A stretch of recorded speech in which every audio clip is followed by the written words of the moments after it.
ধুর শালা, টাইম কাটছে না। ওই ফোনটা করছি আমি, ধর তো তুই। আয়।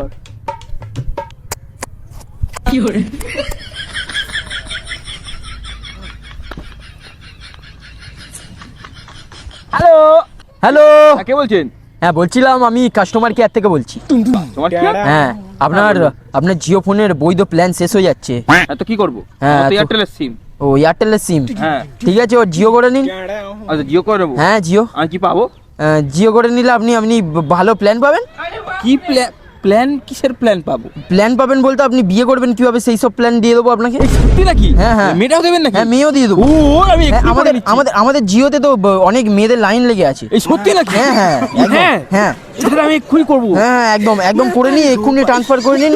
আর আপনাকে সাথে সাথে 50 টাকা কেটে নেওয়া হবে। 50 টাকা কেন কাটবে? না 200 টাকা সিমের জন্য, আর 50 টাকা আপনি যে ওই মেয়েটাকে পাবেন তার জন্য সেই আগে থাকতে বুকিং করে রাখতে হবে। তারপরে যখন মেয়েটাকে পাবেন তখন আপনাকে 1.5 লাখ টাকা আগে অ্যাডভান্স করতে হবে। তারপরে আবার পরে গিয়ে যখন বিয়ে হয়ে যাবে আপনাদের, তখন আবার আরও 5 লাখ টাকা করে প্রতি মাসে দিতে হবে আপনাকে। সেসব একটা ব্যাপার থাকে। তো আবার একটা এগ্রিমেন্ট আছে, আমি কি আপনাকে পাঠিয়ে দিই তাহলে? আমি করবো নি ওরকম বিয়ে। ই বাবা এইসব করুননি।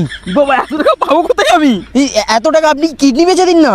কিডনি বেচে দিয়ে কিছুদিন তো চালাতে পারবেন নাকি? আপনার